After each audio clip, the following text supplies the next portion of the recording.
Eterno média officiel kanubaw an filɛ kɛ jama ka foli bɛ aw bɛɛ lajɛlen kelen min sɔmi an na waati na Mali kɔnɔ Mali kɔ kan ayiwa sa vraiment anw sigira aw ye ko kura émission aw na kɛ ne sérieux ye vous serez mes témoins ne ni n ka karamɔgɔ an kɔni n'an sigi an b'a walawala ye ka aw dɛmɛ ka aw jija k'aw barika kura ye halisa Yesu nɔfɛ taama na émission kelen min sen bɛ n'o ye aw na kɛ ne sérieux vous serez mes témoins an b'a ɲini aw fɛ ko a y'aw sigi ka ɲɛ bi fana ta a tɛ kɛ basi ko min n'a bɛɛ sɛ a y'aw sigi ka ɲɛ o la n bɛ foli di aw ma ka ɲini aw fɛ k'a partager ka cogoya di n ka karamɔgɔ ma fɔlɔ a ka aw fo k'aw dan se kɛnɛ kɔnɔ ani an bɛ san kura fana kɔnɔna na san 2026 a ka duwawukan ye min ye ka lase aw ma a k'o fana kɛ karamɔgɔ n'a b'i bolo.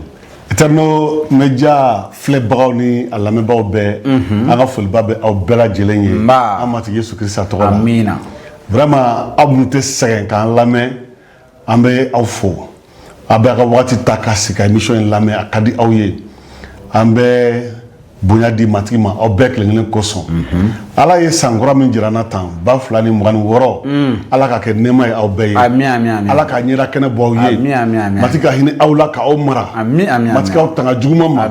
Yesu ko aw dogo aw juguw la a ka sebaya k'aw lamini aw mana bolo don ko min na ɲinan san kɔnɔ ni ɲuman don ala k'a jiriwa aw bolo matigi ka san kɛ kɔrɔtali san ye ka Eterno média yɛrɛ kɔrɔta a ka kuma ka se yɔrɔ la ma sigi ni yɔrɔ min ye matigi ka baarakɛminɛn kɔrɔw di aw ma ka Eterno média yɛlɛma ka kɛ télévision so belebeleba ye an matigi Yesu Kirisa tɔgɔ la an bɛɛ k'a fɔ ko amina Yesu tɔgɔ la merci beaucoup karamɔgɔ a diyara anw ye vraiment i danse kɛnɛ kɔnɔ na an b'a dɔn su fara tile kan mago mana se waati waati ka se émission in k'a kɛ ka se ka mɔgɔw barika bonya ani ka mɔgɔ labɔ fɛn caman kalama i fana bɛ sɔn k'i ka waati ta hali k'a da i ka occupation kan vraiment an b'i fo waati dili kosɔn an bɛ taa ɲɛ halisa k'a ɲini aw fɛ ko aw sɔn ka to Eterno média officiel la ani an bɛ se ka nin émission in suit an ka page YouTube sanfɛ ka se Facebook ma TikTok fo ka taa WhatsApp ma Eterno média officiel a y'o sɛbɛn dɔrɔn a bɛ se ka nin émission in sɔrɔ an y'a daminɛ a mɛnna numéro caman caman bɛ a b'a lamɛn siga foyi t'a la i tɛ don ka bɔ fiyewu ni i ma dɔ sɔrɔ ko min b'i nafa karamɔgɔ ayiwa sa an kumana thème bɔra kan waati la Sankolo Masaya kibaru duman ko sebaya i kumana ko Sankolo Masaya kibaru duman ko kibaru k'a bɛ sebaya don a bɛ yɛlɛmali caman kɛ ne b'a fɛ i ka maaw hakili jigin dɔɔni yanni n ka bi thème ba ko annoncé kibaru bɛ yɛlɛmaw jumɛn kɛ dɔɔni fɔ Eterno média an bɛ ala barika da an delila k'a fɔ an ka émission tɛmɛnenw la kosɛbɛ ko Sankolo Masaya a nana walisa ka yɔrɔw lafa yɔrɔ lankolon min bɛ k'o lafa kosɛbɛ o lafatɔ a bɛ yɛlɛmali de kɛ i y'a ye lafali an y'an da don a la dɔw ye lafali nɔrɔ mɔgɔ dɔw la philosophe dɔw la min ko yɔrɔ lankolon man ɲi ayi ala fɔlɔ de y'a fɔ ko yɔrɔ lankolon man ɲi kosɛbɛ Bible kɔnɔ Genèse sura 1 verset 1 a ko dugukolo labɛnbali lankolon kun don dibi tun bɛ ji dunba kunna donc ala ko mina labɛn k'a lafa i m'a ye a y'o baara de kɛ a ye danni kɛ ka dugukolo fa ayiwa sisan o lafali in dɛ o de nana ni yɛlɛma yɛrɛ dugukolo kan ka ɲɛnamaya di dugukolo ma mais ɲɛnamaya tun tɛ dugukolo donc ala ye ɲɛnamaya di a ma ayiwa o miiriya kelen o de bɛ taa ɲɛ Sankolo Masaya kibaru duman tiɲɛna a nana lafali de kama a nana yɛlɛmali de kama an bɛ fara ɲɔgɔn na émission tɛmɛna tuma min na an y'a fɔ ko don nataw la an bɛna an da don yɛlɛmali ko in na i hakili b'a la koyi i y'a fɔ mɛnɛ ko don nataw la ko kɔfɛ yɛlɛmali ko in ko an bɛna da don la o y'a sɔrɔ an ka thème ba kun ye min ye Sankolo Masaya kibaru duman mara kɛcogo ɲuman ani n bɛ miiri maa o maa ye émission première partie n'a deuxième partie suit karamɔgɔ sababu foyi tɛ i mana kɛ jɔyɔrɔ jɔyɔrɔ la église kɔnɔ sigida la i ka ga kɔnɔ i ka bureau kɔnɔ a bɛ nɔ bila i la n'e ma lamɛn fɔlɔ n'i tilala dɔrɔn taa kɔfɛ ka taa lajɛ c'est en deux parties mara kɛcogo ɲuman nka bi ma fɛ ka kuma fɛn ba min kan karamɔgɔ o ye toujours Sankolo Masaya kibaru duman sebaya min bɛ yɛlɛmali kɛ n b'a fɛ an ka kuma o de kan ayiwa e ye yɛlɛmali ko fɔ i y'a fɔ a ye yɛlɛmali fasugu jumɛn fɔ anw ɲɛna ni sebaya ka yɛlɛmali ye Eterno yanni ka se o yɛlɛmali ma n b'a fɛ hali bi an lamɛnbaaw n'an filɛbaaw k'a faamu mara yɛrɛ ka ɲi mara n'i ko mara juguman t'a la maintenant mara baara ala y'o di adamadenw de ma anw de bɛ mara kɛ o tɛ yan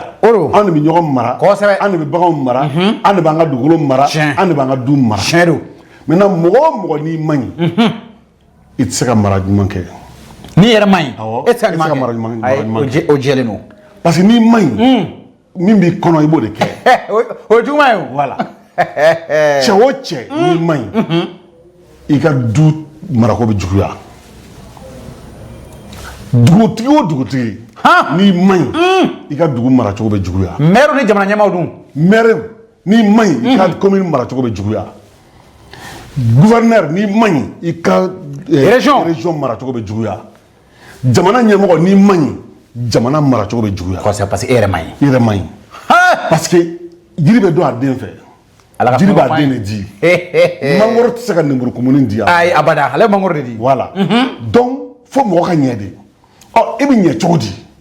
an dun bɛ ka sankolo masaya an bɛ ka min ko fɔ an ko ɲuman de don kosɛbɛ o ye ala de ye o fɔra ka jɛya donc o de nana dugukolo kan walisa ka adamadenw yɛlɛma k'o kɛ ɲumanw ye ayiwa Eternel Media n'an ko sankolo masaya donc bibili kɔnɔ tuma dɔ la a bɛ fɔ ko ala ka masaya tuma dɔ la a bɛ fɔ ko sankolo masaya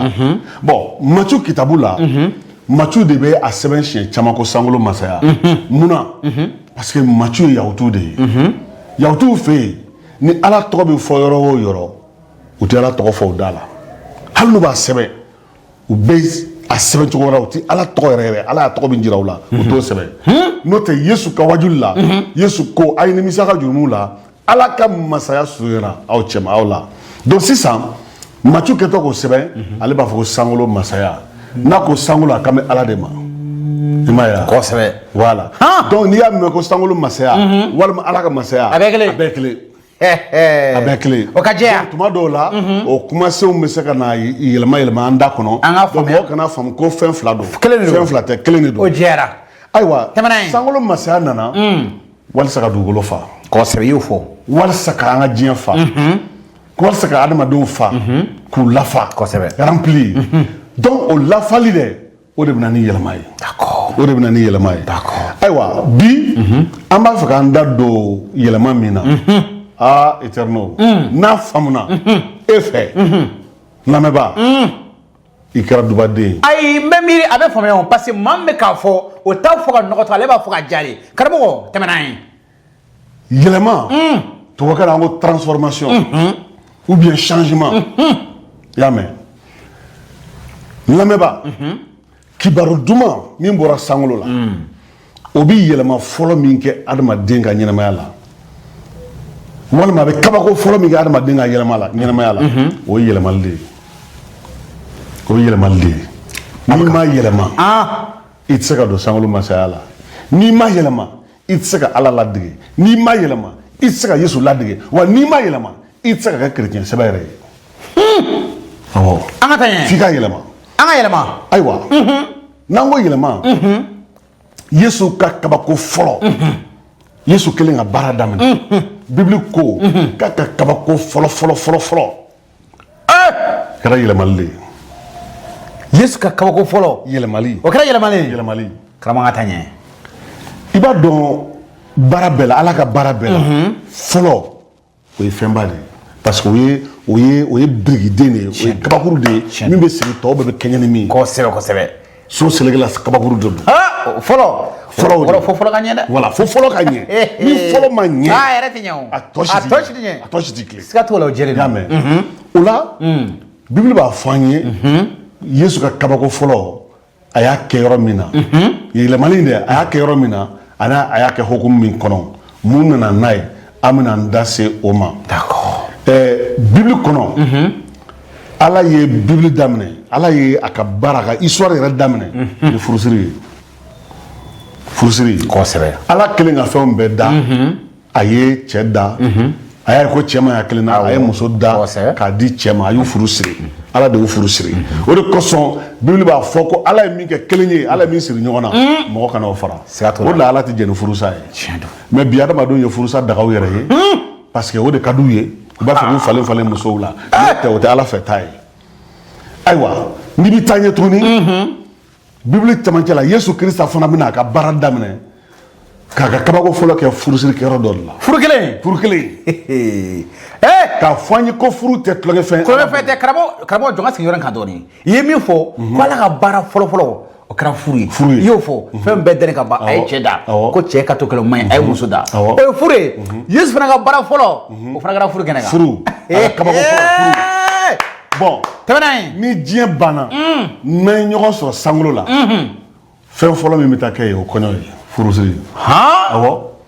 sagaden a n'a ka église ka furusiri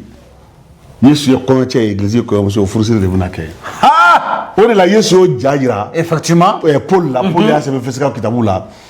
Yesu ko ne ka n ka église labɛn k'a ko k'a pari k'a jɛ don o don k'a saniya k'a jira n fa la n ye kɔɲɔmuso min sɔrɔ a filɛ nin ye o la sisan an bɛna an da don ayiwa Yesu ka kabako fɔlɔ yɛlɛma ye a kɛra yɔrɔ min na kɔɲɔ min kɛnɛ kan o ɲɛfɔ an ye Bibili b'a fɔ an ye tɛmɛna ye Yohana sura 2 la Yohana de bɛ a lakali Yohana sura 2 verset 1 ka se 11 ma Yohana sura 2 verset 1 ka se 11 ma Jean 2 verset 1 à 12 an b'a kalan ayiwa a kalantɔ an tuma dɔ an bɛna to ka a ɲɛfɔ an b'a paraphraser an bɛ to ka ɲɛfɔ ka taa fɛ tɛmɛna ye o ko kɛlen kɔ tile sabanan don yen mɔgɔw k'a faamuya yahutu ka kɔɲɔ bɛɛ bɛ kɛ dɔgɔkun tile sabanan don de yɔrɔ anw fɛ yan église kɔnɔ bi anw degera samedi furusiri samedi effectivement voilà hali sɛbɛn nata dɔw bɛ yen voilà mais yahutu fɛ yen hali bi dɔgɔkun don sabanan de furusiri bɛ kɛ o don de munna n'i taara Bibili kɔnɔ Genèse kitabu la Dani la don sabanan lajɛ Ala ye don sabanan da duba 2 de bɛ don sabanan kan don tɔw bɛ duba kelen kelen awɔ a b'a fɔ ko nin ka ɲi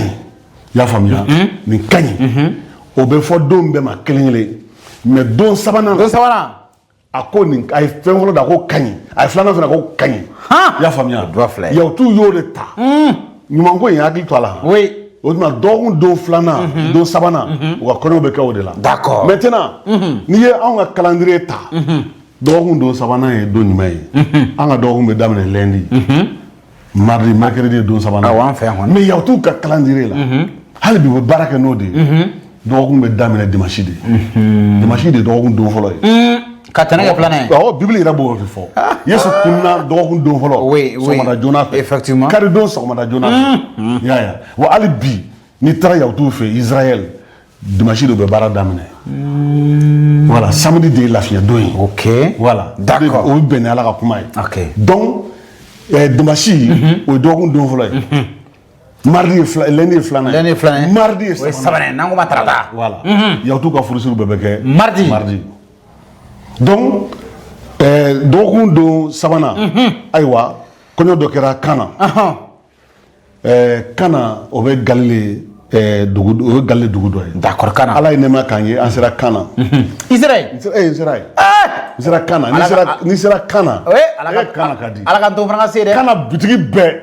i bɛ bitigi fɛn fɛn a sɛbɛnnen bɛ premier miracle kabako fɔlɔ o de bɛ bitigi bɛɛ da i y'a ye o ye nin yɔrɔ in o ye nin yɔrɔ in ye ayiwa Yesu ba tun bɛ yen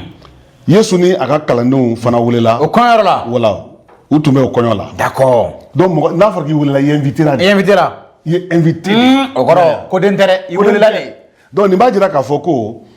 ko sira dɔ tun bɛ Yesu ba ani Yesu ani kɔɲɔdenw ni ɲɔgɔn cɛ kosɛbɛ voilà parce que kɔɲɔden somɔgɔw i wele yɔrɔ la voilà ni dɔnni tɛ yɔrɔ min na ni dɔnni tɛ yɔrɔ min na Paul de y'i wele voilà kuma jɛlen don sa verset 3 ko divin dɛsɛra tuma min na Yesu ba y'a fɔ a ye ko divin tɛ u fɛ tun n b'a fɛ an ka nin yɔrɔ faamuya yahutuw ka kɔɲɔ bɛɛ la u ka minifɛn ye divin de ye i y'a faamuya n y'a faamuya kɔɲɔ dɔrɔn tɛ yahutuw ka dumuni tabali bɛɛ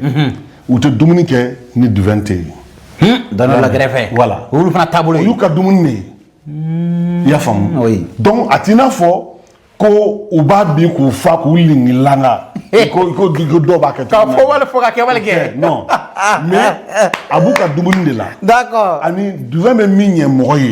ni min b'a ni min fɛ k'i ta kɛ sulariya ye o b'a min k'i fa k'i lingilanga o ye ko wɛrɛ o ye makuntanya ye mais n'i b'a jateminɛ dumuni de don wa a ka ɲi mɔgɔ ma divin filɛ nin ye dépendant bɛ mɔgɔ o mɔgɔ la minnu joli bɛ to ka simi n'i bɛ to ka divin dɔɔni min a b'i joli yɛlɛ i y'a faamuya dɔgɔtɔrɔ yɛrɛ b'a sɛbɛn kun k'a kɛ fura de ye. D'accord. I y'a faamuya. Oui. Voilà o t'i kɛ gulɔmina ye. Ayi ani ka min ka taa voilà manana ko kɛ mɔgɔ la ko n falen ko n tɛ n yɛrɛ ma o tɛ dɛ. ayi donc sisan ni kɔɲɔ la komi mɔgɔw bɛ dumuni na kosɛbɛ duwɛn bɛ yen donc sisan ayiwa kɔɲɔ de jara parce que yahudu ka kɔɲɔ tun bɛ tɛmɛ tile kelen tile fila dɔw tun bɛ se dɔgɔkun yɛrɛ ma u bɛ ɲɛnajɛ la.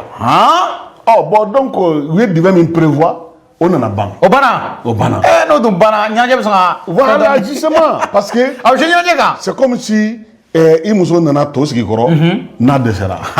o ye dun bannen o. a ye bɛ wuli dɛ i ni tɛna to jan kɔnɔ fo na wɛrɛ to la dɛ. yɔrɔ sɛ caman fɛ yan n'i ye basi tobi basi bɛ na min. ni basi n'a bɛ ka dɛsɛ. muso bɛna na laban a fɔ ayiwa a y'a jija dɛ nin n'a laban ye. ne banna a ma ɲi dɛ. dɔwɛrɛ tɛ yen dɛ. fo ka dɔwɛrɛ to yen. i b'a sɔrɔ min ma fa sa o bɛ wuli. bon donc kɔɲɔ tun bɛna yɛrɛkɛ de. parce que duwɛn banna. tiɲɛ don. yesu ba y'o ye tuma min na vraiment a dusu ka mɔgɔ min na kɔɲɔ man ka yɛrɛkɛ ka sɔrɔ a yɛrɛkɛ waati ma se. tiɲɛ don ma ɲi. donc a taara yesu nɔfɛ mun na a taara yesu nɔfɛ. a y'a dɔn ko yesu bɛ se ko la a ba de don. a ba de taara nɔfɛ. ale de y'a lamɔ a y'a dɔn k'a bɛ se ko la mɔgɔ min don a b'a dɔn i y'a faamuya. donc a taara sera dɔrɔn a ko yesu duwɛn tɛ u fɛ dɛ. duwɛn banna. verset 4. yesu ye mun fɔ. nka yesu y'a jaabi ko muso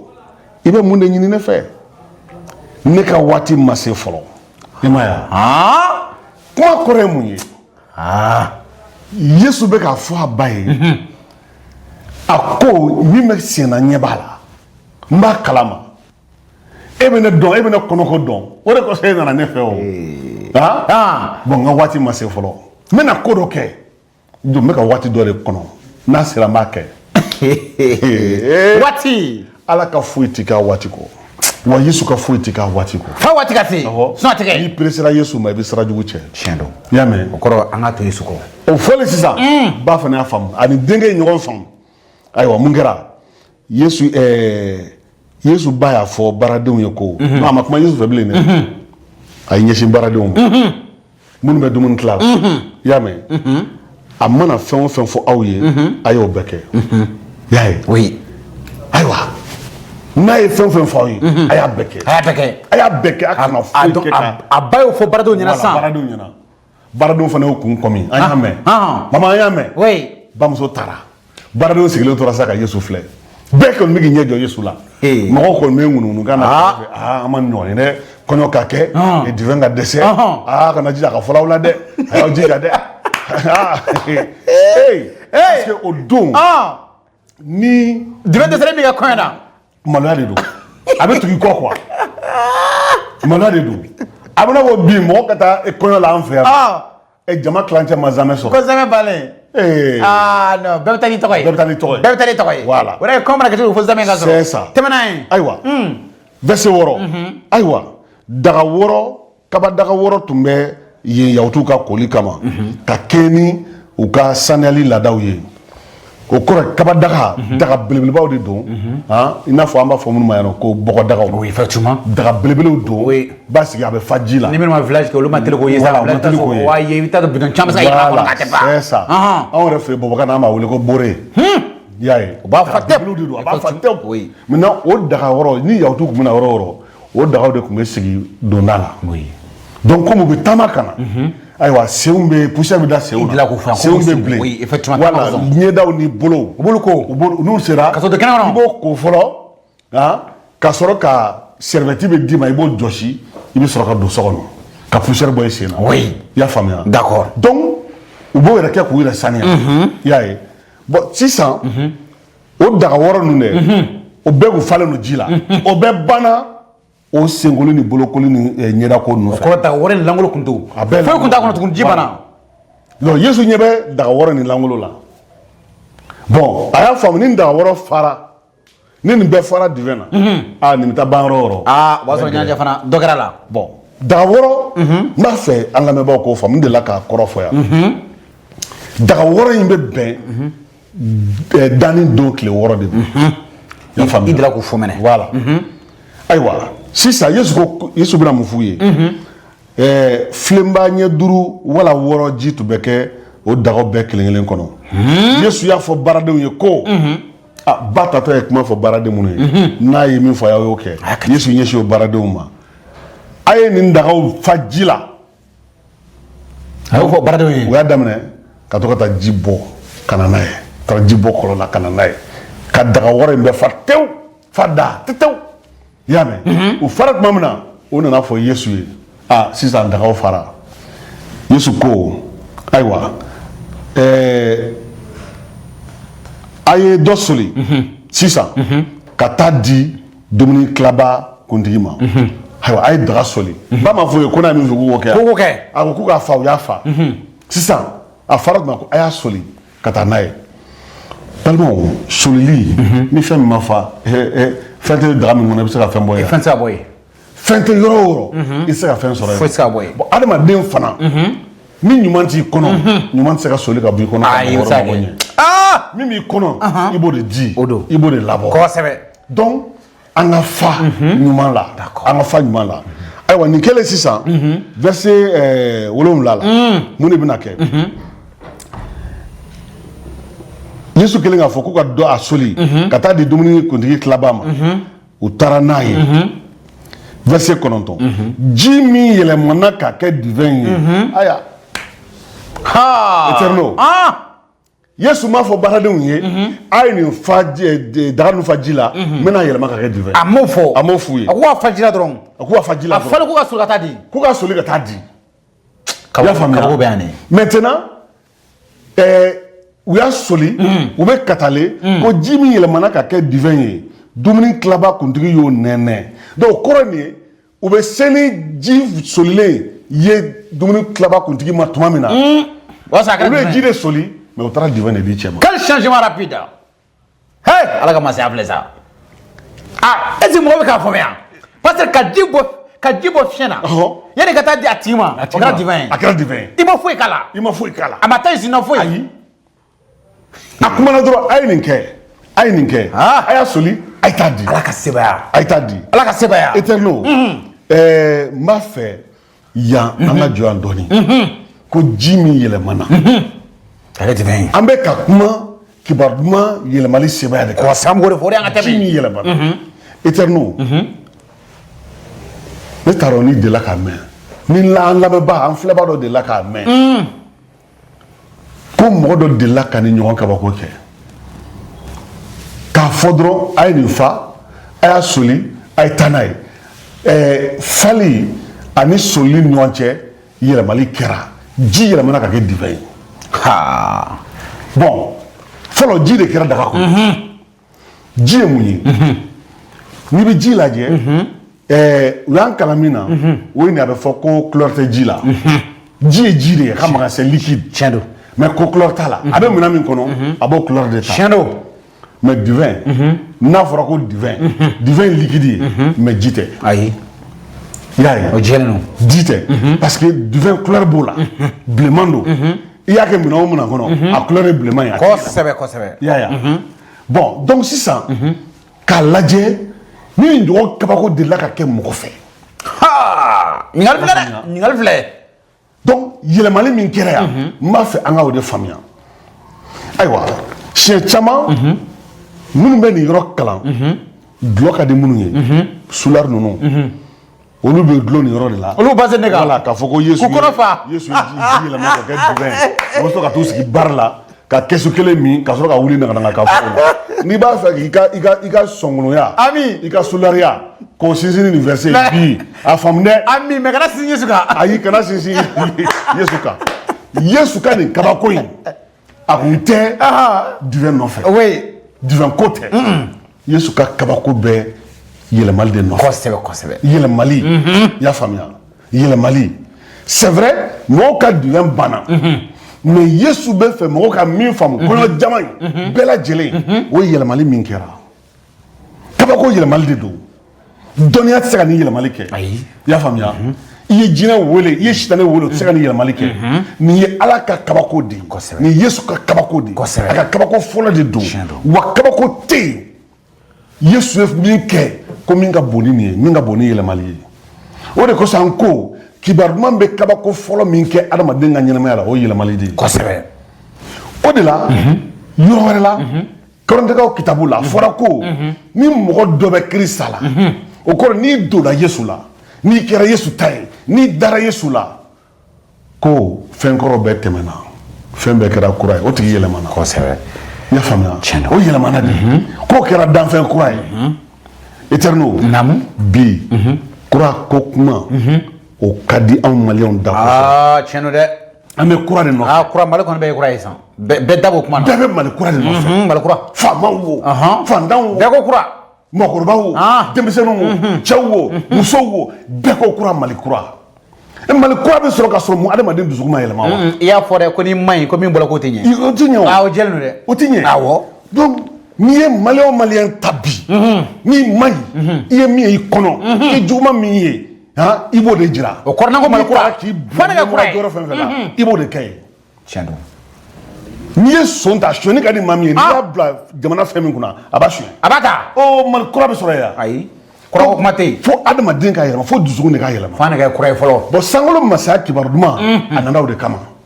sebaya min b'a la a bɛ yɛlɛmali de kɛ ne ko sebaya min ye bɛ Yesu ka kuma la sebaya min ye nin ji yɛlɛma kɛ divin ye a yɛlɛmana tuma jumɛn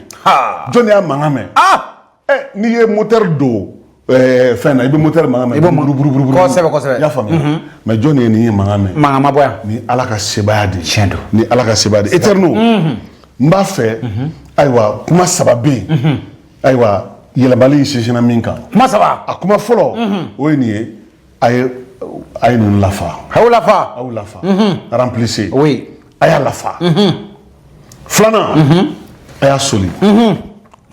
puiser sabanan a ye taa n'a ye d'accord voilà porter nin kuma saba kibaru duman a bɛ nin yɛlɛmali de kɛ kibaru duman ye Ala ka kuma de Yesu ka kibaru duman i y'a faamuya Yesu kunnafoni duman Yesu ye kisiba ye Ala denkɛ don a sara ka kun i ka jurumu kosɔn Yesu de bɛ arijinɛ dayɛlɛ i ye n'i ma da Yesu Kirista la i tɛ kisi minnu dara Yesu la olu kisira jahanama tɛ olu kungo ye bilen o ye kibaru duman de ye ni e dara o la i dusukun na i dusukun bɛ fa o de la ni dusukun ma fa Yesu ka kibaru la ni dusukun ma fa Ala ka kuma la Bible sɛbɛnma kumaw la e tɛ se ka yɛlɛma tiɲɛ don f'i dusukun ka fa kosɛbɛ f'i dusukun ka fa maliyɛnw f'an dusukun ka fa ni Ala ka kuma ye Ala ɲɛsiran ka k'an na ni dusukun ma fa ni Ala ka kuma ye Ala ɲɛsiran tɛ k'i la i y'a ye mɔgɔ caman de bɛ yen o dusukun falen bɛɛ ni kuma wɛrɛw ye diɲɛ kumaw ye ani sitanɛ kumaw ye tɔw b'a kɛ cogo min na k'i ka kɛ ten manamana ko i m'a ye boli bateau i y'a ye mɔgɔ caman dusukun falen bɛ o de la wa i tɛ se ka kɛ dɔ wɛrɛ o kɔ olu si man ɲi a filanan a y'a soli fɛn bɛ soli dusukun bɛɛ la adamaden si tɛ yen ko fɛn dɔ tɛ soli la i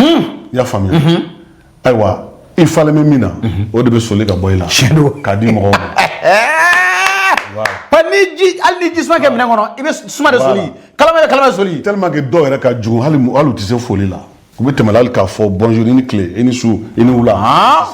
parce que kɔnɔna man ɲi kɔnɔna man ɲi i y'a ye bon donc n'i b'an ka guwaw ta mun ye kɛlɛ furusa caya bi kɔnɔ juguya de don tiɲɛ don i ma ɲi o cɛ ka ɲi i ma ɲi o cɛ ka ɲi muso ka ɲi furusa ko kuma bɛ fɔ wa tribunal yɛrɛ bɛ n'a fɔ nin y'an san 10 ye an ma deli ka na furusa kuma ma na an fɛ yan fɔlɔ mais olu yɛrɛ juge yɛrɛ bɛ nin ka boli furusa demande an y'o mɛn dɛ u bɛ ɲini ka boli ko baara bɛɛ y'o san i n'a fɔ fɛn wɛrɛ tɛ Mali justice bolo ni furusa tɛ o b'a yira ko Mali tiɲɛna de wa fo Mali ka fa n'i fara sisan a bɛ soli n'a solila a bɛ taa di de a bɛ taa di mɔgɔ wɛrɛw de ma i y'a ye bon an b'a fɛ cogo di Mali ka ɲɛ Mali ka yɛlɛma k'a sɔrɔ maliyɛnw ma fa ɲuman na wa ɲuman de filɛ nin ye ɲuman de ye Yesu Kirista kibaru duman ye sankolo kibaru duman ye n'i far'o la i bɛ yɛlɛma Bibili ko ten ni mɔgɔ o mɔgɔ dara Yesu Kirista la o tigi yɛlɛmana k'a kɛ danfɛn kura ye fɛn kɔrɔw tɛmɛna fɛn bɛɛ kɛra kura ye i m'a ye donc Ala ka kuma min n'i bɛ da o la dɛ o de b'i yɛlɛma baarakɛdenw dara Yesu ka kuma la Yesu ye min f'u ye ko k'a kɛ u y'a kɛ u ma sɔsɔli kɛ a y'a fɔ dɔrɔn o y'a kɛ mais n'i y'a kɛ bidenw ye olu hakili k'olu kalannen don u bɛ wuli ka daga nun fa ji la i bɛna an sɛgɛn tuguni an y'a fa siɲɛ kelen mɔgɔw y'a k'u sen k'u bɛɛ la k'o ban an y'a fa siɲɛ fila u sen kɔnɔ k'o ban e fana bɛna an sɛgɛn tuguni an yɛrɛ sɛgɛnnen don u bɛ kuma caya nin ye mun ko ye dɛ u b'u dabulu sama f'i b'i yɛrɛ den i bɛ fila ma ala n'a da tɛ fara bɛɛ la Oh, bi, quel est le fond d'abord? Église fana Je nous l'a dit. Ah, il m'a mis une fois que vous dablu ça. Il a voulu dire, il y a des babla barala, il y a quelqu'un qui a dablu ça ma folo. Ou à tata de churuchi la folo. Ah, on a sabali. Bon, n'a fera quoi au début bi? Ah, au cours de ma famille, malade. Ne tara cérémonie qui est rodée. École blade qu'on diplôme dit de quoi. C'est ça ni école ka diplôme be dit. Ah wo. Be cérémonie bac. Nyana jere bake. Nyana bake wina mo be disuku kala folu be ke nyana jere do. Ah wo. Donc école donc a diplôme be do. Ya. Mais tuma mina famaw be ka u ka discours ke. École de nous sigle même mangan de là. Bruit. Minu yɛrɛ kan ka diplôme sɔrɔ. Faut mɔgɔ b'a fɔ silence, un peu de silence dans la salle. Minnu kan ka jɔnjɔn sɛbɛn sɔrɔ. Minnu kan ka jɔnjɔn sɛbɛn sɔrɔ. Olu ye mun kalan sa. U ka jɔnjɔn di don olu bɛ mankan ci de la. I n'a fɔ y'o classe kɔnɔ ni maître bɛ kalan na. Awɔ. Ni bruit bɛ yen. Awɔ. Maître bɛ to kalan na. Silence. Silence. Taisez-vous. Je dis silence. Moins de bruit. Voilà. E b'a o de tun bɛ ka kɛ. Bon o cɛ ni muso minnu bɛ ka diplôme sɔrɔ ten. Olu de bɛna baara kɛ jamana kɔnɔ. Olu bɛ taa baara kɛ jamana ko bɛ ɲɛ. Mɔgɔba minnu bɛ ka discours kɛ u ka bonya foyi ma ye olu kan. N'o tɛ n'i ka bonya bɛ mɔgɔ min kan n'a bɛ ka kuma sɛbɛn fɔ. I bɛ jɛn da la. Karamɔgɔ.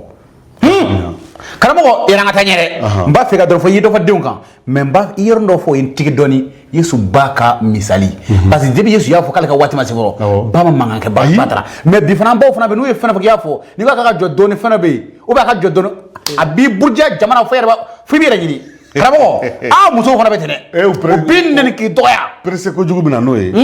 ani u t'u denw dɔn quoi. Sɔni nin yɔrɔ in nin ne tigɛ dɔn dɛ parce que Yesu y'a fɔ dɔrɔn a ba taara. Yesu ka kuma. Ko baara dɔ n'u ye min fɔ n'a Yesu ye min fɔ k'a kɛ ten. C'est à dire Yesu ka kuma yira ba la. O diyara n ye dɛ. Ko fɛn min bɛ ka kɛ a b'a kalama a tɛna sɔn lebu ka da n tɛna sɔn lebu ka da nin kɔɲɔdenw kan. Oui oui. O bɛna o kisi lebu. O kɔrɔ denw ka ɲini ka denw dɔn. Voilà n bɛna o kisi lebu ma. Donc baw aw kana presse aw denw kɔrɔ a ye muɲu aw denw kɔrɔ a y'a ɲini k'aw denw dɔn o yɔrɔ ka di u bɛ se min na u tɛ se min na kana fɛn ɲini den fɛ a tɛ se min na ayi o fana ye tiɲɛ ye a tɛ se min na min t'a bolo kan'o ɲini a fɛ n'i y'a ye bamuso tilara mari tilenna Yesu ma a b'a dɔn k'a b'a bolo k'a bɛ se a seba ye k'a bɛ se ka kɛ a b'a dɔn mɔgɔ min don i y'a faamuya voilà mais e b'a dɔn ko 100 sedi den e ko fo ka taa 2000 ɲini ka na a bɛ kɛbali kɛ dɛ a bɛ kɛbali kɛ muso ye sabali mais o de kosɔn bamuso caman bɛ k'u denw poussé k'u bila faso ta sonyɛni na i y'a faamuya ko karisa kun ye nin ye a ka sara tɛ nin k'ale nin kɛ tan k'e bɛ kɛmasa k'i kɛra nin ye a fana bɛ kɛbali kɛ n'u m'a kɛ u b'a fɔ ko o tuma e bɛna kɛ dangaden ye bɛɛ t'a kɛ yan k'u denw sugu bila o den mana don kaso la sa u bɛ sɔrɔ ka taa kɛ kasi ye an ka yɛlɛma an ka yɛlɛma kibaru duman sebaa don min bɛ yɛlɛma kɛ karamɔgɔ de fɔ ko fɔlɔ k'a lafa ka soli ani ka taa n'a ye an ka segin nin kan dɛ bon k'a lafa ka soli ka taa n'a ye bon ni e falen bɛ juguman na jɔn de bɛ ne ka juguman soli ka taa juguman na ni maliyɛnw bi kuraya minɔgɔ bɛ maliyɛnw la c'est à dire que u fara kɔrɔlen in de la juguman in de la u t'o fɛ bilen u t'a fɛ ka o ye bilen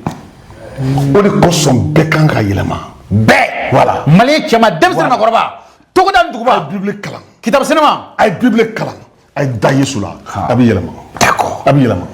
n'o tɛ kibaru wɛrɛ tɛ yen min bɛ se ka bɔ mɔgɔ dɔ yɔrɔ min bɛ se ka bɔ diinɛ dɔ yɔrɔ k'i yɛlɛma d'accord ayi ayiwa mais yɛlɛma a bɛ daminɛ guwa kɔnɔ dɛ denw de n'i ma ɲɛ i fa ka du kɔnɔ i tɛ se ka ɲɛ jamana kɔnɔ kɛnɛma i tɛ ɲɛ i tɛ ɲɛ parce que a daminɛ so de i tɛ ɲɛ sa siga t'o la i tɛ ɲɛ karamɔgɔ an yɛrɛ b'o n'i y'a ye l'éducation c'est dans la famille kabako fɔlɔ in kɛ kɔɲɔ kɛnɛ kan a n'a kɔrɔ bɛ ɲɔgɔn na a bɛɛ bɛ daminɛ guwa kɔnɔ d'accord guwa kɔnɔ Eterno naamu kibaru duman bɛ kabako fɔlɔ min kɛ adamaden ka ɲɛnamaya la o de yɛlɛma de o filɛ nin ye kosɛbɛ i y'o fɔ o de filɛ nin ye d'accord k'i yɛlɛma k'i kɛ mɔgɔ kura ye d'accord an ka dɔnkili dɔ bɛ yen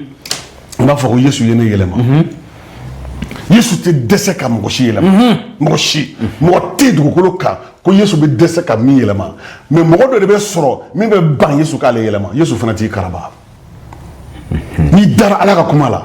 cɛ dɔ bɛ bi kɔfɛ bibili kɔnɔ diɲɛ denkɛ fɔlɔ i y'a faamuya diɲɛ mɔgɔ fɔlɔ ye Adama ye a mɔgɔ filanan ye Awa ye mais diɲɛ denkɛ fɔlɔ o ye Kaɲɛ de ye Adama ni Awa ye denkɛ fɔlɔ min sɔrɔ Kaɲɛ de don u ye filanan min sɔrɔ o ye Abɛli ye Kaɲɛ dusukun juguyara a farinyara a tun b'a fɛ ka dɔgɔkɛ faga a ye plan kɛ a kɔnɔ k'a b'a dɔgɔkɛ faga Ala nana a ma a ko Kaɲɛ i b'a fɛ ka mun kɛ ne b'a fɛ ka mun kɛ kɔrɔ min ka ye min b'i kɔnɔ kana kɛ dɛ ko jurumu don ala de bɛ ka kuma a fɛ a b'a dɔn yɛlɛma ka ɲi nin dabila kana kɛ a ye suru ci ala la ka tɛmɛ awɔ ka tɛmɛ o mɔgɔ bɛ bi o ala bɛ kumaw fɛ ka dɛsɛ ka mɔgɔ ciw ma ka wajulu k'u kun o b'u kɔ don ala ka kuma la o bɛ suru ci ala la min b'u kɔnɔ k'u fo k'o kɛ ka ɲi kuma b'a fɛ ka dɔgɔkɛ faga a ye dɔgɔkɛ nɛgɛ o taara kungo kɔnɔ dɔgɔkɛ tugura kɔ dɔgɔkɛ t'a kɔnɔko dɔn i kɔrɔkɛ kɔni ala b'i kɔnɔko dɔn i b'a fɛ ka min kɛ bi ala b'a dɔn ala b'a dɔn ne t'a dɔn i sigiɲɔgɔn t'a dɔn i cɛ t'a dɔn i muso t'a dɔn mais ala b'a dɔn ni ɲuman don ni juguman don ala b'a dɔn siga t'o la ni juguman don kana kɛ Kayin ye a dɔgɔkɛ kun ci Abel a Abel kun ci c'est le premier meurtre dugukolo kan balimaw ka ɲɔgɔn faga i y'a ye a y'a kun ci ka joli bɔn joli wora dugukolo ye joli min dugukolo pɛrɛnna ka ala wele ala ne tun man ka ni joli min munna Abel ɲuman o joli bɔnna ne ka ɲa min n ma sɔn ma jɛn n'a ye ala nana Kayin ma a ko Kayin i dɔgɔkɛ bɛ min a ko ala ma ne ye n dɔgɔkɛ kɔlɔsiba ya ka sɔrɔ ala tilala la ka ban e ma ye o bi a bɔlen bɛ min fɛ minnu b'a fɔ ko ala sɔnna ala ma sɔn nin bɛ kɛ n ko jamanaya kan de ala sɔnna ala ma sɔn o kɔrɔ ye dalen bɛ yɛrɛ la dɛ masakɛ dɔ tun bɛ yen n bɛ kuma don kuma kɔnɔ masakɛ dɔ tun bɛ ko Erɔdi Erɔdi wasara ɲagara ka fanga la a jamana a ye mɔgɔw wele ka dumuni ba labɛn u ye fɛti kɛ i y'a faamuya Erɔdi tora a bɛ ka kuma ba ka discours la yanni yan dɔrɔn jeliba dɔ kuma pɛrɛnna kɛrɛfɛ a ko masakɛ e tɛ mɔgɔ ye bilen nin tɛ mɔgɔ ka ɲi ni ala de ye ayi ala de bɛ ka kuma Erɔdi jamana ko wayi a ko ne de don a y'o fɔ ani ala ka mɛlɛkɛ dɔ bila k'a ci a kɛrɛ la pɔm a bɛɛ kɛra tile ye mɛlɛkɛ y'a ci a kɛrɛ la dɔrɔn tumu y'a daminɛ ka bɔ a sigilen tolila mɔgɔw ɲɛna a sigilen bɛ ka toli mɔgɔw ɲɛna e b'i jama ko ala sɔnna ala ma sɔn a bɛ kɛ ayi e ye jɔn ye foyi kɔlɔsi dɛ e tɛ foyi i bɛ da i tɛ wuli su ta oui e yɛrɛ bɛ sunɔgɔ tɛ bɔ foyi kalama e bɛ fɔ ko k'a sɔnna ala bɛ sosoni kelen ci ma o bɛ n'i kin ka pali wuli la dɔgɔtɔrɔ bɛɛ bɛ dɛsɛ la bara tɛ a bɛ sa i bɛ don mansin bɔ kɔnɔ ka bɔ ko foyi t'i la jamanaya man ɲi jamanaya kuma man ɲi i y'a mɛn karamɔgɔ ka bi tɛmu Kayin ko Abel a nafa ka bon kosɛbɛ Kayin ko ala ma ne ye n dɔgɔkɛ kɔlɔsiba ye wa ala ko i dɔgɔkɛ joli min y'a dayɛlɛ ka i dɔgɔkɛ joli min o pɛrɛnkan sera ne ma sankolo la dugukolo min y'a joli min o pɛrɛnkan sera ale ma sankolo la voilà a ko Kayin ayiwa i dangalen bɛ n'i y'i danga bi ala ye tamasiyɛn d'a kan n'i danga i na kɛ fagonbatɔ kɔlibatɔ ye i ka baara bɛ kɛ yaala de voilà a ye danga daga i ko kasi bɛ dafa bi ka cogo min na voilà ala m'a faga dɛ mais ala y'a danga i y'a faamuya k'a fɔ an ye bi mɔgɔ n'i ma yɛlɛma gɛlɛya don dɛ tiɲɛ don bon mɔgɔ hakili la ko kalan bɛ mɔgɔ yɛlɛma mɔgɔ dɔ bɛ kalanenba don awɔ master dɔgɔtɔrɔ b'o bolo voilà ko professeur voilà mais taa ka kɛta kɛ lajɛ a sɔn lajɛ a bɛ kuma jugu fɔ a bɛ nɛnini kɛ a bɛ sonyɛni kɛ a tɛ malo a tɛ samɛ ayiwa bi fɛn min bɛ mɔgɔ yɛlɛma o ye kibaru duman ye sankolo masaya kibaru duman Yesu Kirista nana ni min ye o de ko sa ko ni kibaru duman wajulu ka kɛ mɔgɔ bɛɛ ye bi tulo b'a la wala e min ye danaba ye e min bɛ église kɔnɔ i yɛlɛmana o Eterno naamu karamɔgɔ bi an ka na église kɔnɔ karamɔgɔ an ka daminɛ an karamɔgɔw la Eterno ne mana karamɔgɔ fila ye kɛlɛ la ɲɛji bɛ bɔ a yɛrɛ kan ka mɔgɔ ladi ka mɔgɔ kalan kɛlɛ Eterno kɛlɛ tɛ ala ni senu la bibili yɛrɛ ko karamɔgɔ man ka kɛ kɛlɛkɛla ye a ye tila wajulu kɛ tuguni karamɔgɔ fila de bɛ kɛlɛ fo ka église fara fo ka désiré fara nin ye nin ka mɔgɔ ye nin ye nin ka mɔgɔ ye o yɛlɛmana o yɛlɛmana o bɛɛ la koyi o bɛɛ la koyi a bɛɛ ko ala kelen a bɛɛ ko ala kelen a bɛ ka bibili kelen wajulu kɛ o fɔli dun bɛ yala la dɔ tɛ se ka sabali k'i muɲu dɔ in ka yɛlɛ k'a ka taama danabaw ka kɛlɛ fo ka taa ni ɲɔgɔn ye tribunal la Eterno o tɛ misali ɲuman e yɛlɛmana wa o de kosɔn mɔgɔ caman bɛ église kɔnɔ o ma yɛlɛma u taara min di dumuni tilaba ma ɲɛma ma divin de do ji tɛ o oui a sɔli yɔrɔ la ji kun don ji don a bɛ se yɔrɔ min na a yɛlɛmana divin de don kɛra divin ye a yɛlɛmana sebaya n'i dara Yesu Kirista la n'i dara kibaru duman la tigitigi sankolo masa kibaru duman min bɛ fɔ Bible kɔnɔ yan nɔ e bɛ yɛlɛma oui mais e ko k'e dara Yesu la e ma yɛlɛma e de ye nɛnikɛla ye église kɔnɔ i ka farin n'i donna du kɔnɔ waraba filɛ nin ye han n'i kɛra ɲɛmɔgɔ ye waraba filɛ han e bɛ kɛ n'a fɔ commandant han e bɛ nisɔngɔ minɛ mɔgɔw la han ayi Yesu b'aw k'i ye o Yesu nana y'o de kosɔn Yesu ko a ye ne dusu cogo ta ne dusu sumalen ne dusu ka di a ye ne ka tɔnajiri ta ka fɛgɛ a ye n cogo ta a ye n cogo ladege han dɔw bɛ yen u kuma u da yɛlɛ o yɛlɛ nɛni de b'u da kuma kolo de b'u da kuma duman tɛ b'u da nɛni dɔrɔn han e yɛlɛmana wa o de kosɔn an bɛ siga caman ka bangeko kura la awɔ parce que i ma yɛlɛma o i ma yɛlɛma i ma kɛ divin ye ayiwa kɔrɔ wɛrɛ fana bɛ divin na munna ji yɛlɛmana ka kɛ divin ye kɔrɔ wɛrɛ bɛ divin na kɔrɔ fana b'o la kɔrɔ wɛrɛ b'a la parce que Yesu Kirista bɛna don bolola su min fɛ a fɔra ko dumuni kan tabali kan a ye buru ta ka kari ka di kalandenw ma ko nin ne farikolo ye a bɛna ɲɔɲɔ aw kosɔn n'aw kosɔn a y'a dun k'a hakili to ne la kosɛbɛ o ko a ji filen ta divin de tun b'a kɔnɔ tiɲɛ don parce que a bɛ yahudu ka dumuni tabali kan a ko nin ye Ala ka layidu kura ye ji filɛ yen o tamasiyɛn ne joli la nin ne joli ye a y'a min i y'a mɛn n y'a faamu donc o de bɛ yɛlɛmali kɛ o de b'an yɛlɛma c'est ça le changement o de b'an yɛlɛma la transformation voilà d'accord donc kuma taara ɲɛ ayiwa dumuni tilaba ale bɛna mun kɛ a ye mun fɔ o dumuni tilaba kuntigi a ye divin nɛnɛ tuma min na a ko nin ka di ka tɛmɛ kɔrɔlen kan dɛ nin bɔra min min banna ni ka di n'o ye a ye nin bɔ min baaradenw ko a fɔra an ka sɔrɔ na an y'an sɔrɔ sɔrɔ ka na di a bolila ka taa kɔɲɔcɛ nɔfɛ a ko i ta di mun ko ye tɔw bɛɛ bɛ divin duman de di mɔgɔw ma fɔlɔ n'o banna tuma min na min man di i bɛ na n'o ye nka e bɛ goman di mɔgɔw ma mɔgɔw b'o bi tuma min na k'o ban k'a sɔrɔ duman ɲini na i bɛ sɔrɔ ka na duman ye ale t'a bɔ yɔrɔ dɔn ale t'a bɔra dɔn kɔɲɔcɛ a bɔra kɔɲɔcɛ kɔnɔ ma kɔɲɔ n'a fana t'a dɔn dɛ n ko Yesu ka di sa Yesu ka di papa Yesu ye ɲuman de ye donc o jara ka tɛmɛ kɔrɔlen kan jara ka tɛmɛ kɔrɔlen kan mais anw fɛ yan n'i donna Yesu la mais anw fɛ yan karamɔgɔ ɲɛnɛmaya kɔrɔ anw fɛ a bɛ yan nɔgɔ b'i la hali ni dabilenni dir'i ma ni filanan na i t'a sɔrɔ o ji salo ka tɛmɛ fɔlɔ kan o bɛ ji dɔ suri a la k'o fɛ mais ko nin nalen o diya ne i y'a fɔ cogo Yesu ka di tuma dɔ la dɔ ko ni mɔgɔ min ma sugu fila jɔ i tɛ sugu duman dɔn balimakɛ e bɛ sugu kelen de la hali bi ko ne fa ye nin sugu jɔ ne mɔkɛ ye nin sugu jɔ an ka du kɔnɔ bɛɛ ye nin sugu de jɔ k'i bɛ t'o sugu la sugu duman dɔn i tɛna duman dɔn t'a dɔn nɛnɛ na Yesu ka sugu nɛnɛ n'an ta ye nɛnɛ Yesu ka di Yesu ka di a ka di a ka di n'a nɛnɛ ɲuman de don juguman t'a la a nɛnɛ ka ja dɔn a nɛnɛ tiɲɛ don i y'a mɛn balimaw kɔɲɔ ɲagali kɔɲɔ seli taara kura ye tuguni tarakura ye voilà duman sɔrɔ voilà parce que Yesu b'o de kɛ o n'a y'i yɛlɛma bɛɛ bɛ kabako ye a bɛ ye tiɲɛ don Yesu ka yɛlɛma i la a bɛ ye bon o yɛlɛmani de o de b'a yira k'i kɛra Yesu ta ye k'i kisira i ka jurumu bɛɛ yafar'i ma sisan i tɔgɔ sɛbɛnna arijinɛ la i bɛ don arijinɛ kɔnɔ wabaw mɔgɔ tɛ se k'o bali mɔgɔ ka nɛni mɔgɔ ka kuma u ka bali la hali n'i sara k'i su fili sufufu ka taa fili kɛnɛ ma o y'u kungo de ye n'i tolila e kasa b'o de tɔɔrɔ e tɛ tɔɔrɔ bilen o i kisira ka ban kisira ka ban i m'a ye o de kosɔn kibaru duman bi danabaaw caman bɛ yen minnu ma nin faamu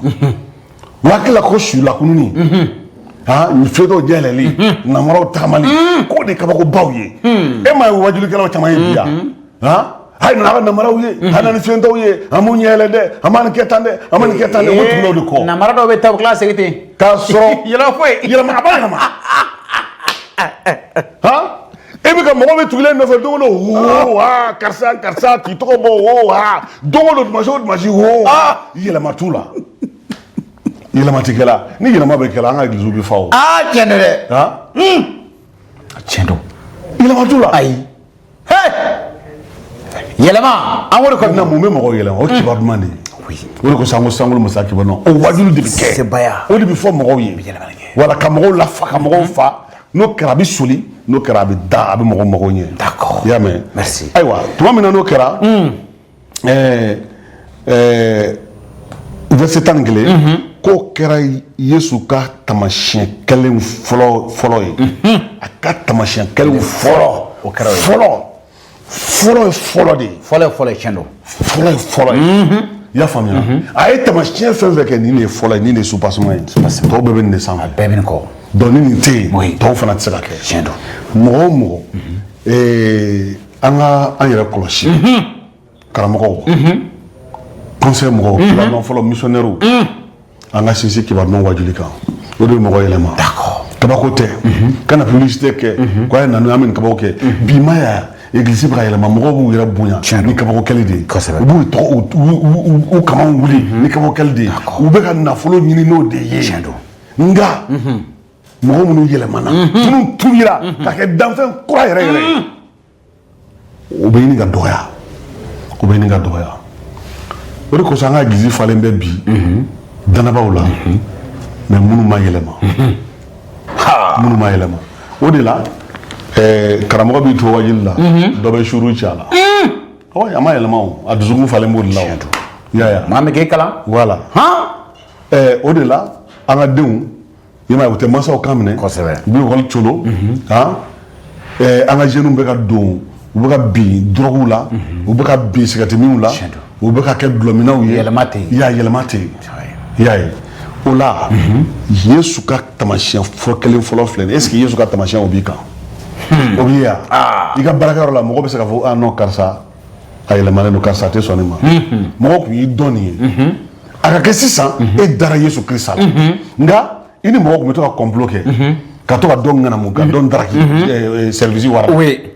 yɛlɛmana e dara Yesu la e yɛlɛmana o nana ko a ka dɔ ŋanamu tiɲɛ yɛrɛ la ne tɛ se k'o kɛ bilen vraiment ne sen t'a la o de ye yɛlɛma ye voilà e bɔr'o la munna sen t'a la an bɛ deli ka fɛn kɛ ɲɔgɔn fɛ oui an delila ka kɛ ɲɔgɔn fɛ mais tiɲɛ yɛrɛ la ne dara Yesu la ne yɛlɛmana ne y'o bila Yesu ko ne k'o dabila ne y'o dabila ne t'o kɛ bilen n'i y'o kɛ maaw bɛ bonya ye koyi o ye misali ɲumanba de ye mais n'a fɔra ko e dara Yesu la min ma da Yesu la e n'o bɛ jɛ ka ko kelen kɛ kojugu kelen kɛ i ma yɛlɛma dɛ i tɛ se ka kibaruman fɔ ye dɛ i tɛ se ka kibaruman fɔ yɛlɛma tɛ se ka kɛ ni e yɛlɛmana sɛbɛ la bibili ko k'i ka kolo i cɛ i k'i cɛ bonya i ka sɔn i cɛ ye o position tɛ furu la o mais tuma bɛɛ e de bɛ cɛ sɔn la fo ka cɛ don o don cɛ dusɔn bɛ ɲini ka pɛrɛn i ka tension bila la i kɔfɛ an bɛna nin thème ba in ta o furu kɔni karamɔgɔ f'an ka kuma kan dɛ an ka tension bila cɛw la ayiwa ka dɔw ko tɛ so cɛ caman bɛ tension bila u bɛ bɛɛ cɛ bɛɛ kɛra tension furatala ye mais cɛw fana an ka dama cɛ minnu kɛn bɛ bi k'u kɔ don muso la u mɔgɔ tɛ muso la o de ka ca o de ka ca o fana man ɲi o fana man ɲi voilà i bɛ muso la o fana ka fɔ busama ta e nɔfɛ k'i k'a furu e yɛrɛ de nana yira i fa ni ba la k'i b'a fɛ o furula ka d'e ma ka awɔ fɔ ka awɔ fɔ bɛɛ ɲɛna ka awɔ fɔ ni cɛfarinya ye bɛɛ ɲɛna ko mɔgɔ tigɛ fɔ i fa sigilen bɛ i ba sigilen bɛ yen ka sɔrɔ ka wuli k'i jɔ ko a donna ta bɔra tan dɛ e b'o furu sa dɛ o man ɲi dɛ cɛ e ma se ka muso kelen mara ka muso kelen dɛmɛ e bɛ se ka jamana mara e bɛ se ka service mara e bɛ se ka église mara muso kelen o dun ye jama yɔrɔ ye o dun ye jama yɔrɔ ye barakɛyɔrɔ la muso joli bɛ yen caman muso kelen ka misɛnya o ma ko e la muso 3 4 tan ka taa misɛnya i bɛ boli o karamɔgɔ waati b'an kɔ dɛ Eterno waati b'an kɔ i tɛ ka di sa nka Eterno an y'a faamuya k'a fɔ ko ayiwa kibaru duman bɛ yɛlɛmali fɔlɔ min kɛ kabako fɔlɔ min kɛ wala kibaru duman bɛ kabako fɔlɔ min kɛ o ye yɛlɛma ye adamaden ka ɲɛnamaya la o ye yɛlɛma ye danaba i yɛlɛmana wa i yɛlɛmanen don point d'interrogation yɛlɛmanen don a bɛ dɔ i jogo fɛ a bɛ dɔ i kumacogo fɛ a bɛ dɔ i ka kɛwalew fɛ i bɛ kɛwale minnu kɛ a bɛ dɔw fɛ i mɔgɔ bonya cogo a bɛ dɔw fɛ i bɛ kuma ta ni mɔgɔ tɔw ye cogo min na a bɛ dɔn o fɛ i ma ye wa jamana kɔnɔ i bɛ baara kɛ ni ladida ni tilennenya ye cogo min na a bɛ dɔn o fɛ danaba a yɛlɛma. merci beaucoup an ka foli bɛ bɛɛ lajɛlen kelen-kelen ye an bɛ taa ɲɛ k'an ka partenaire fo joona ka bɛ taa bila yan siɲɛ wɛrɛ ɲɔgɔn sɔrɔ association des flambeaux de l'évangile au Mali Pascal Damina ka cɛdon an ka foli bɛ aw bɛɛ lajɛlen kelen-kelen ye ka taa ɲɛ ka Berzel SR mɔgɔw fana fo olu minnu taa ɲɛ ka so ɲumanw jɔ anw ye Mali kɔnɔ Mali kɔ kan Jama entreprise an ka foli bɛ aw fana ye Jean Kone an b'a fana fɔ commerçant ba don a ye taa ka taa sanu kɛ a bolo an bɛ foli di aw bɛɛ ma a ye taa ɲɛ halisa ka émission ka partager ama ko partenaire fana en sponsor minnu va on dɛmɛ ka émission ka juguma tintin o bɛ se kan wele sur le 77 71 38 04 ou le 62 99 21 41 merci beaucoup karamɔgɔ ya kuncɛ min an b'o de fɔ ko an ka yɛlɛma n'an yɛlɛmana an bɛ kura ko min na o kura bɛ sɔrɔ karamɔgɔ an b'a fɔ ko ala ka duba bɛɛ lajɛlen ala ka duba bɛɛ lajɛlen ala ka émission numéro wɛrɛ ala k'o jira ala k'o n jira na merci beaucoup aw na kɛ ne sero ye l'actualité chrétienne en temps réel éternellement aussi